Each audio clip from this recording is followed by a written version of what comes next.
Ćao svima, ja sam Nikola Rošić iz Zamena obuke pasa i edukacije vlasnika. Danas ćemo pričati o temom koju nismo mogli da nađemo na internetu, a mislimo da je veoma bitna za vas, a pre svega i u odnosu koji razvijate sa vašim psom. To su zvukovi koje često nagrađujete, a zapravo ne znate da ih nagrađujete. Ili da kažemo zvukove koje ohrabrujete, a zapravo ne bi trebali da ih ohrabrujete. Hajde da pređemo na video.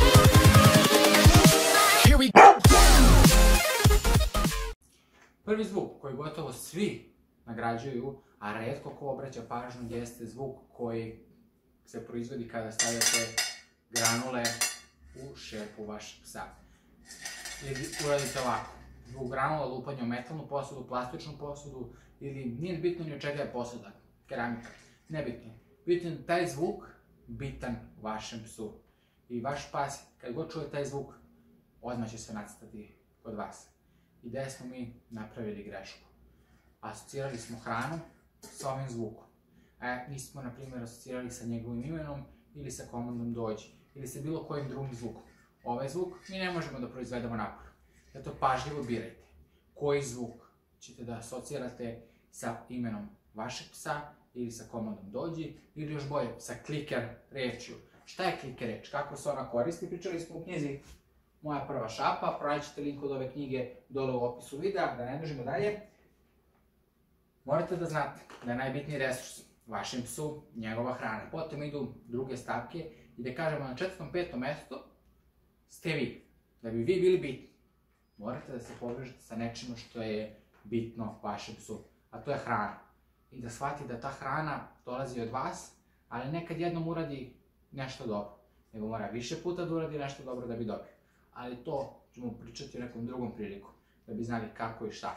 A sada pričamo o zvukovima koji često nagrađujete, a niste ni svesni da ih nagrađujete. Ovo je jedan od zvukova koje praktično od malog štereta bodrite svaki dan, nekoliko puta, a ništa vaš pas nije uradio za to. Svaki put je dobio švedski sto, a nikad nije uradio ništa. Tako da sledeći put kada sipate granule vašem psu, obratite pažnju šta će vaš pas uraditi pre toga. Sledeći zvuk koji često nagrađujemo, a toga nismo ni svesni, možda kažemo spada i poremećaj u ponašanju koji kasnije nastane. A to je ono lajanje i cviljenje. Često kada pas zacvili ili zalaje, prva stvar koja se desi jeste da joj, pa zašta ti je, jao, pa šta ti se desilo, pa zašto cviliš i krenete da mazite psa ili da se igrate s njim, ili ako je zalaje, zašto laješ, pa čuti već jednom. U tim momentima, obraćanjem ste nagradili vašeg psa. Vaš pas, kada ode od budivača i kada napusti braću i sestre, i majku ili oca, dolazi kod vas, u dom. U vašem domu, on ima vas, nema braću i sestre i vi ste mu glavni predmet. Da kažemo, objekat njegovog igranja i svega ostalo. Čim vas nema, on počinje da cvili, kuka, plače. I to je normalno.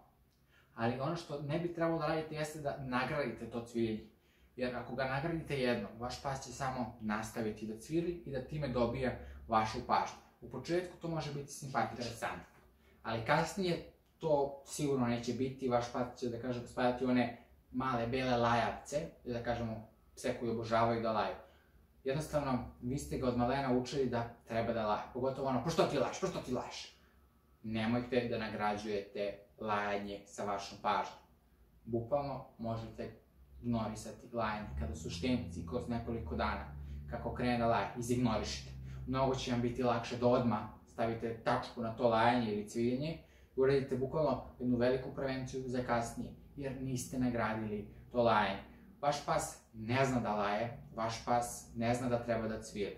To nije nešto što će u vašem domu čuti od vas ili od drugog psa u velikoj meri, ali ako imate drugog psa, onda može da čuje od njega, jer u prvih nekoliko dana on uči i o ponašanju. Ali jedno uzmemo situaciju da nemate drugog psa koji isto tako nije puno lajav i isto tako puno ne cvili.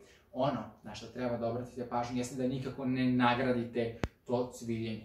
Jer ako ga nagradite, bit ćete u velikom problemu za kasnije, jer kasnije od tog malog problema koji je lajanje i cviljenje, kad god vas nema ili kad god vas vidi, bit ćete u velikom problemu kad iđete napolje, on će konstantno lajati, konstantno cviliti jer želi da se vi vratite. On nema predstavu da ste vi odsutni pola sata, sat vremena ili 4 sata. Jednostavno on želi da se vi vratite. Kad god se vratite, ako on krene da cvili još po vašem dolasku, vi ga nagradite maženjem, podizanjem gore, bez obzira on je dobio vašu pažnju i postaće zavisnik od vaše pažnje. Kada postane toliki veliki, da kažemo, zavisnik, ima problem u ponašanju koji se naziva separaciono anksiozom. To je strah od odvajanja. Nećemo puno pričati o ovom problemu, pričali smo u jednom od prethodnih videa, neke prevencije za ovaj problem, ali da se vratimo na ovu temu. Nemojte nikada da nagrađujete vašeg psa ako cvili i laje. Cviljenje i lajanje je mnogo bolje izignorisati nego pridati pažnju. Pažnju možete da pridajete tako što ćete reći ćuti, nemoj, tako što ćete pogledati vašeg psa, tako što ćete pomaziti vašeg psa. To su sve načini kako vaš pas dobija vašu pažnju. Nemojte da dobija vašu pažnju ako radi ove stvari koje ne želite. I bez obzira što vi kažete pa ćuti već jednom, pa dosta. Čim mu kažete to, on ćuti. Ali on odradio ono što zapravo želi. To je dobio vašu pažnju. Pažnja vaša može da bude dobijena ako dođe kod vas ili sebe. Ali nije zalaje. Ako vi izađete, on ćuti. Kad se vratite, dobit će pažnju. Nikako pažnju da dobija kada laje, cvili. Ovo su dva zvuka koja najčešće prave velike probleme.